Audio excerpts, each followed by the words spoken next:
All right, now let's talk more on the Eurozone crisis with Patrick Young, the Executive Director of the investment advisory firm DV Advisors. Thank you for joining us today. So this is the first meeting of the new year, then another meeting with the IMF on Tuesday, another one January 20th, the EU summit January 30th. Did you really feel any more confident that they're actually getting a grip on the ongoing crisis? Rory, I only wish I could be more confident. In fact, the only thing that's growing at the moment, I suspect, is going to be the waistlines of all these civil servants and ministers who are summiting all over the place and eating endless numbers of cream buns and delicacies in each of the different locales they visit. The truth is that absolutely nothing has been done in order to try and actually fundamentally affect the problem. And again today, what we've seen is a sticking plaster applied to all of the different problems that are going on. Mrs. Merkel saying, oh, we'd like to keep everybody in the euro and we hope to keep everything together and we'll work very hard to do that. Well, you know what? The problem is it doesn't matter how much you talk about something. It's actions that count. And at the moment, all we have is words, Rory. All right. So as we know, though, Nicolas Sarkozy is with Angela Merkel. They're meeting in Berlin today. We were showing live pictures just an hour or so ago. Let's talk about the issue of Sarkozy, because while Germany wants to right the listing ship and set it on a long-term path to recovery, surely Sarkozy, with his eye on this year's presidential election, needs quick, fixed solutions in order to stay in office. His popularity isn't exactly in the best of shape. Look, absolutely correct. I mean, Mr. Sarkozy's popularity at the moment is, well, actually, it's probably not as bad as it ought to be, given how dismal his politics have been in recent times. But even today, he's had the best poll result in months, and he's still 8 percentage points behind the socialist candidate. And frankly, I'm not particularly sure that the socialist candidate's the sharpest tool in the box either.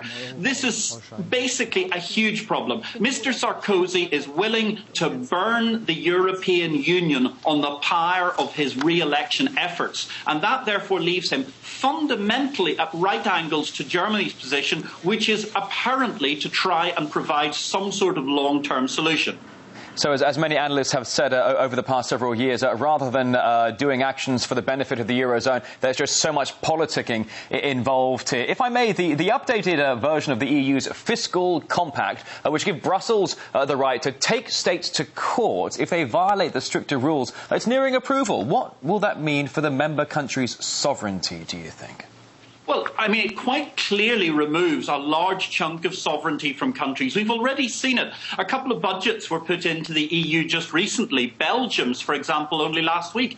And the European Union came back. The high officials in Brussels came back to the Belgian government and another part of Brussels and said, I'm terribly sorry, your numbers don't add up. You're going to have to cut the budget. Now, economically, that may make a certain degree of sense, but the problem is economics and politics are, well, somewhat interrelated, as we all know. Now, I'm a financial person, and even I know that you can't just ride roughshod over the will of the people. And as we saw from video earlier, I mean, the situation in Greece is particularly acute. The position in many other countries is going to be much worse. And of course, we have multiple elections coming up this year, not just in France, but also in Greece itself, as well as Slovakia and many other places that are going to, in many ways, further exacerbate the politics of the euro going forward.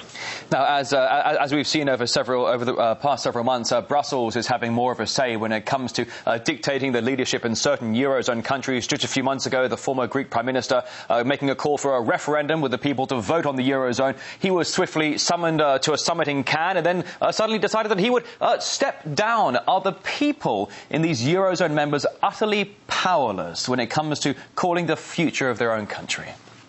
Well, you know, it's a fascinating situation, isn't it? Just last week, we had the European Union complaining because the government of Hungary is acting in a way which it regards as being anti-democratic, yet the government of Hungary is elected by 66% of the people. So, I'm sorry, I don't quite get that one myself. I mean, I really don't understand. I'm not trying to support anything that's being done in the Hungarian government. But why on earth, in the long term, I do not believe that we're going to see the Italian middle classes and the Italian party of Silvio Berlusconi supporting their technocrat government.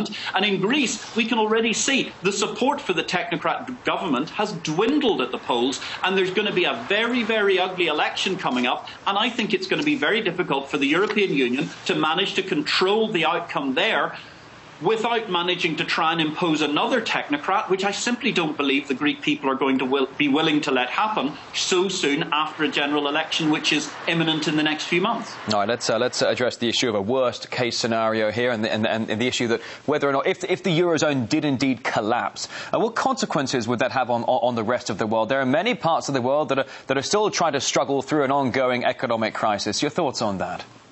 Well, look, I mean, it's really awful. I mean, if the euro actually breaks up, which is unfortunately quite possible at the moment, I'm not saying it's probable and I'm not saying it's definite, but it's possible.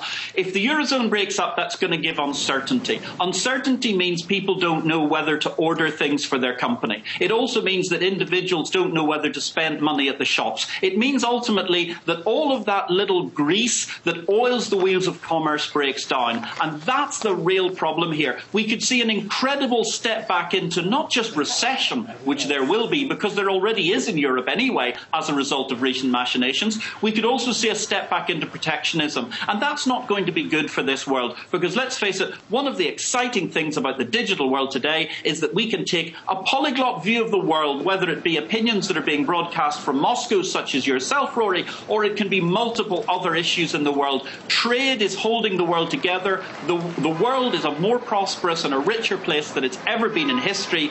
The breakdown of the eurozone endangers the economic livelihood of every citizen of the world. And that's why people in America, the Finance Minister of Canada, the Chinese, throughout the rest of the world are so concerned that the Europeans are doing next to nothing in order to manage to solve the problems in their own back door. And in fact, what may happen is ultimately we may see the IMF, the International Monetary Fund, ultimately trying to come in and staple together some sort of a solution. Whatever happens, there's a lot of uncertainty ahead, and that's got to be worrying, because uncertainty spells recession, and recession is not going to be good for anybody in the world who needs to work for a living. Patrick Young of the investment advisory firm DV Advisors, many thanks.